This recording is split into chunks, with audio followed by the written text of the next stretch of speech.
বন্ধুরা, আজকের ভিডিওতেও কোনো রকম জ্ঞান হবে না, কোনো রকম সময় নষ্ট হবে না। তাই সোজা চলে এসেছি ল্যাপটপের স্ক্রিনে। আর ল্যাপটপের স্ক্রিনে আমার খোলা রয়েছে স্ক্রিনারের ওয়েবসাইট। স্ক্রিনারের ওয়েবসাইটে আমরা এখানে দেখতে পাচ্ছি লেমন ট্রি হোটেলস লিমিটেডের কোম্পানির ড্যাশবোর্ড। এখানে আমরা লেমন ট্রি কিছু ফাইন্যান্সিয়াল রেশিও এখানে দেখতে পাচ্ছি।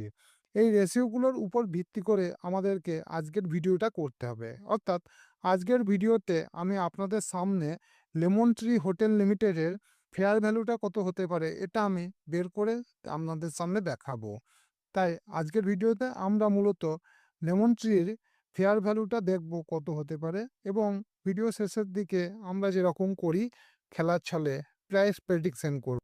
2030 সালে এবং 2040 সাল নাগাদ লেমন ট্রি হোটেল কোম্পানির একটা শেয়ারের দাম কত হতে পারে এটা আমরা খেলার ছলে ভিডিও শেষের দিকে জেনে নেব। আপনি যদি আমার এই চ্যানেলে প্রথম হয়ে থাকেন তাহলে অবশ্যই সবার আগে বলবো চ্যানেলটাকে সাবস্ক্রাইব করে আমার এই ছোট্ট পরিবারে অংশগ্রহণ করবেন। তাহলে আমার এই ফেয়ার ভ্যালু সম্পর্কে ভিডিওগুলো আপনার সামনে খুব সহজে চলে আসবে, এবং তার জন্য অবশ্যই বেল আইকনটা প্রেস করে দেবেন। আজকের ভিডিওতে এই লেমন ট্রি হোটেলের সম্পর্কে ফান্ডামেন্টাল অ্যানালিসিসে যাব না। আমরা এখানে কোম্পানির নাম শুনেই বুঝতে পারছি যে কোম্পানিটা অ্যাকচুয়ালি কিসের ব্যবসা করেন। তাই সেই বিষয়ে না গিয়ে আমরা কোম্পানির কিছু ফাইন্যান্সিয়াল রেশিও দেখে নিই এবং তার উপর ভিত্তি করে কোম্পানির ফেয়ার ভ্যালুটা কত হতে পারে একবার বের করে নেওয়ার চেষ্টা করি। আমরা দেখতে পাচ্ছি কোম্পানির মার্কেট ক্যাপিটালাইজেশন 11,846 কোটি, অর্থাৎ খুব বড় কোম্পানি কিন্তু নয়। কোম্পানির আমরা যদি আরওই এবং আরওসিই দেখি, যেটা আমরা কোম্পানির ফান্ডামেন্টাল অ্যানালিসিস করার জন্য সব থেকে আগে দেখি, এই দুটো রেশিও যদি দেখি তাহলে এখানে আমরা খুব একটা ভালো জিনিস দেখতে পাচ্ছি না। কারণ কোম্পানির আরওসিই হচ্ছে 11.4%। যখন কোনো কোম্পানির ডেপ নেওয়া থাকে অনেক বেশি, তখন আমরা কোম্পানির আরওই না দেখে আরওসিই দেখি। এক্ষেত্রেও আমরা দেখতে পাচ্ছি কোম্পানির ডেপ নেওয়া রয়েছে অনেক বেশি। 11,000 কোটি টাকার মার্কেট ক্যাপের একটা কোম্পানি 2,000 কোটি টাকা যদি ডেপ নেওয়া থাকে, তাহলে ডেপটা তুলনামূলক অনেক বেশি আমরা ধরে নিই। এখানে আমরা দেখতে পাচ্ছি ডেপ টু ইকুইটি রেশিও 2.23। এটা আমরা সবসময় বলি 0.5-এর মধ্যে থাকলে কোম্পানির জন্য খুব ভালো। সেগুলোকে আমরা হেলদি কোম্পানি বলতে পারি। এক্ষেত্রে কোম্পানির ডেপ অনেক বেশি রয়েছে। আবার আরওসি যদি দেখি সেটাও আমরা দেখতে পাচ্ছি 11.4%, অর্থাৎ খুব ভালো এটা আমরা কিন্তু বলতে পারি না। তবে বর্তমানে কোম্পানি যদি প্রফিট গ্রোথ এবং সেলস গ্রোথগুলো দেখি, দুটোই 20% এর উপর প্রায়। সেলস গ্রোথ 24% এর উপর এবং প্রফিট গ্রোথ 16.8%, যেটা বেশ ভালো জায়গাতেই রয়েছে। এটা দেখে আমরা বুঝতে পারছি যে কোম্পানি ঠিক আছে, লাভ করছে টুকটাক, খুব খারাপ লাভ নয়। এছাড়াও সবথেকে বড় জিনিস হচ্ছে অপারেটিং প্রফিট মার্জিন, যেটা আমরা এখানে দেখতে পাচ্ছি 47.7%, যেটা খুব একটা খারাপ নয়, ভালোই বলা চলে। এবার আসুন কোম্পানির ফেয়ার ভ্যালুটা একবার নির্ণয় করে দিই আপনার সামনে। এর জন্য আমাদেরকে সবার প্রথমে ডিসিএফ ক্যালকুলেটর ব্যবহার করতে হবে। যদিও আমরা পি রেশিও এবং পেগ রেশিও দেখে মাঝে মাঝে ভ্যালুয়েশন করার চেষ্টা করি, তবে সেগুলো খুব একটা সঠিক হয় না। আমরা এখানে পেগ রেশিও যদি দেখি 3.39%। পেগ রেশিও 1% হলে আমরা মোটামুটি ফেয়ার ভ্যালুর মধ্যে ধরে নিতে পারি। এক্ষেত্রে আমাদের মনে হতে পারে যে অনেক বেশি ওভার ভ্যালুড।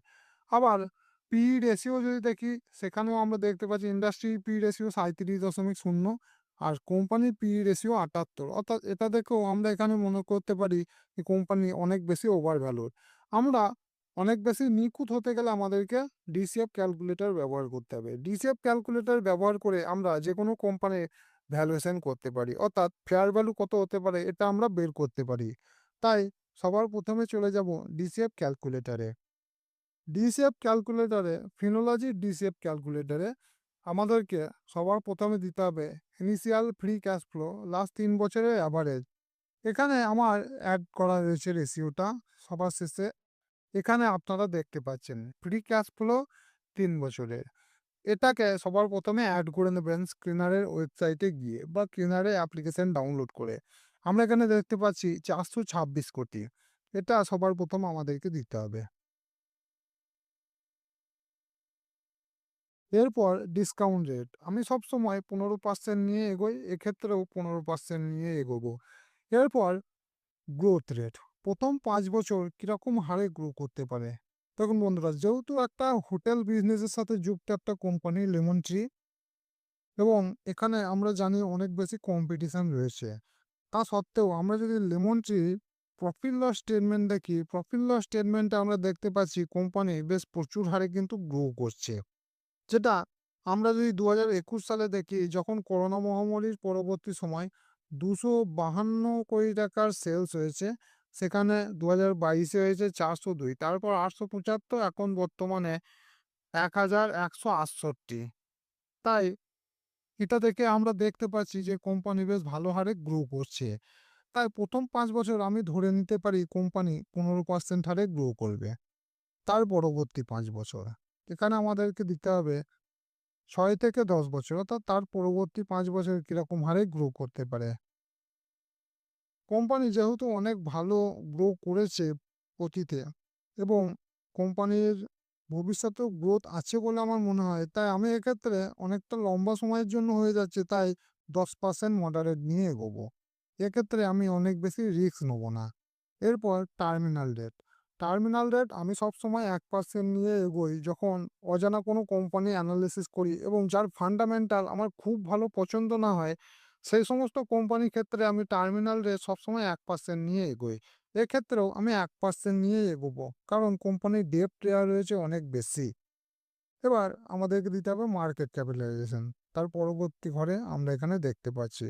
বর্তমানে কোম্পানির মার্কেট ক্যাপিটালাইজেশন আমরা যদি দেখি প্রায় ১১,০০০ কোটি টাকার উপর, ১১,৮৪৬। এরপর আমাদেরকে দিতে হবে কোম্পানির বর্তমানে শেয়ারের দাম। লেমন ট্রির শেয়ারের দাম বর্তমানে আমরা এখানে দেখতে পাচ্ছি ৳১৫০। এরপর ডেপ্ট। এখানে আমরা দেখতে পাচ্ছি কোম্পানির ডেপ্ট নেওয়া রয়েছে ২,২৭০ কোটি। এটা দেওয়ার পর আমাদেরকে মার্জিন অফ সেফটিটাকে এড করে নিতে হবে। আমি সবসময় ১৫% মার্জিন অফ সেফটি নিই। এক্ষেত্রেও আমি ১৫% নিয়েই এগোবো।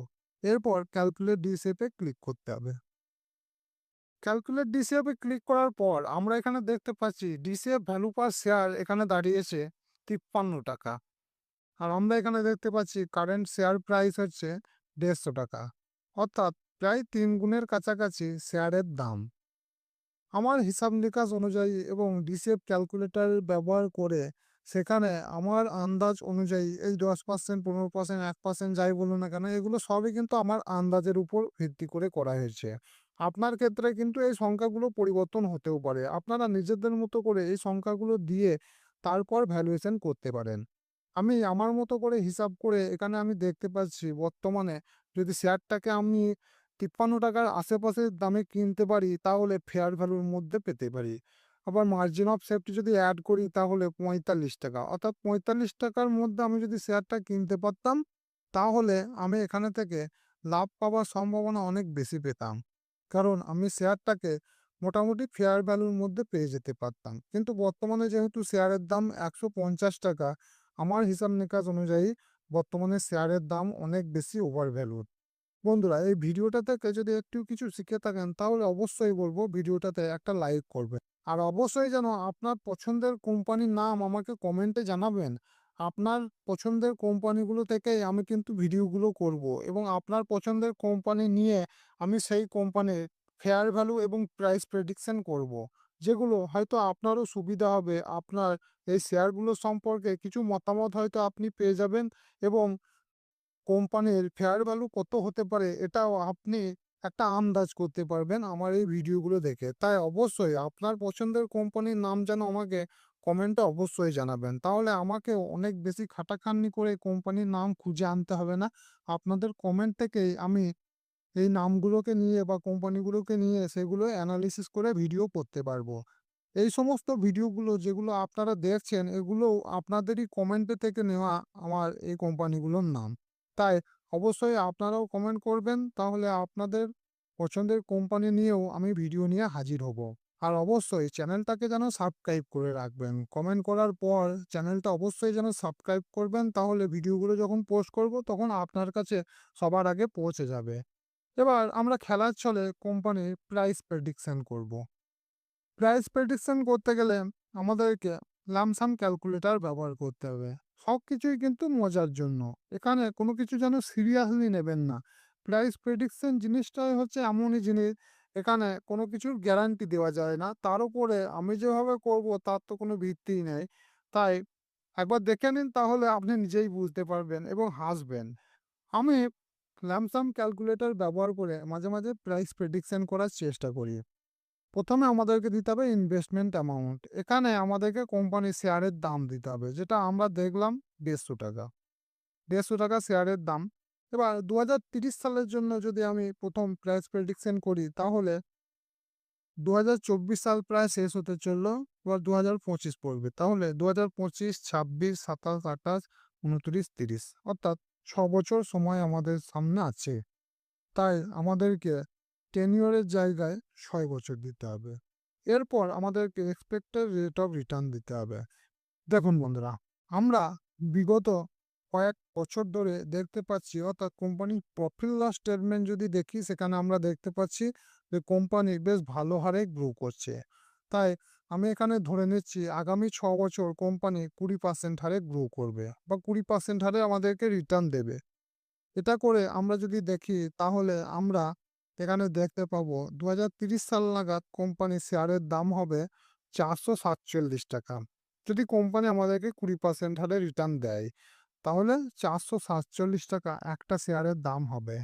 এবার আমি যদি ২০৪০ সালের জন্য যদি প্রাইস প্রেডিকশন করি, তাহলে এখানে ৬ এর জায়গায় হয়ে যাবে ১৬ বছর এবং এক্সপেক্টেড রেট অফ রিটার্ন। অনেকটা লম্বা সময়ের জন্য যেহেতু করছি, তাই আমি এখানে ২০ না দিয়ে আমি এখানে দেবো ১৮। ১৮% হারে যদি রিটার্ন আমাদেরকে কোম্পানি দেয়, অর্থাৎ লেমন ট্রি যদি দেয়, তাহলে আমরা দেখি কত হতে পারে। তাহলে কোম্পানির ২০৪০ সাল নাগাদ একটা শেয়ারের দাম গিয়ে দাঁড়াতে পারে ৳২,১১৯, যেটা বর্তমান দাম হচ্ছে ৳১৫০।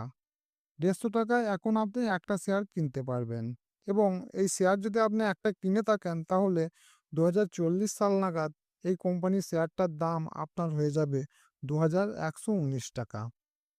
বন্ধুরা, এটাকে কখনোই যেন সিরিয়াসলি নেবেন না এবং সিরিয়াসলি নিয়ে যেন বিনিয়োগও করবেন না। এটা শুধুমাত্র খেলার ছলে একটা ভিডিও। জাস্ট করতে হয় করা। কখনোই যেন এগুলো দেখে আপনার ফাইন্যান্সিয়াল ডিসিশন নেবেন না। আপনি যেন কখনোই এই শেয়ারগুলোতে বিনিয়োগ করবেন না আমার এই ভিডিওর উপর ভিত্তি করে। নিজে থেকে একটু রিসার্চ করবেন। অবশ্যই যেন প্রাইস প্রেডিকশন করতে যাবেন না আমি যেরকম করেছি, এগুলো না করাই ভালো। এগুলোর কোনো সঠিক কোনো ভিত্তি নাই। তাই আপনি ফান্ডামেন্টাল অ্যানালিসিসটা ভালোভাবে করবেন কোম্পানির, তাহলে নিজে থেকে ভালো শেয়ার বাছাই করতে পারবেন এবং ভবিষ্যতে ভালো রিটার্নও পাবেন। বন্ধুরা, ভিডিওটা যদি ভালো লাগে, তাহলে অবশ্যই ভিডিওটাতে একটা লাইক করবেন। আর অবশ্যই যেন আপনার পছন্দের কোম্পানির নাম আমাকে কমেন্টে জানাবেন। তাহলে আপনার কমেন্ট থেকে কোনো একটা কোম্পানি নিয়ে আমি আগামীতে ভিডিও তৈরি করব। বন্ধুরা, আজকের মতো এখানেই শেষ করছি। আবার দেখা হবে পরবর্তী ভিডিওতে। নমস্কার।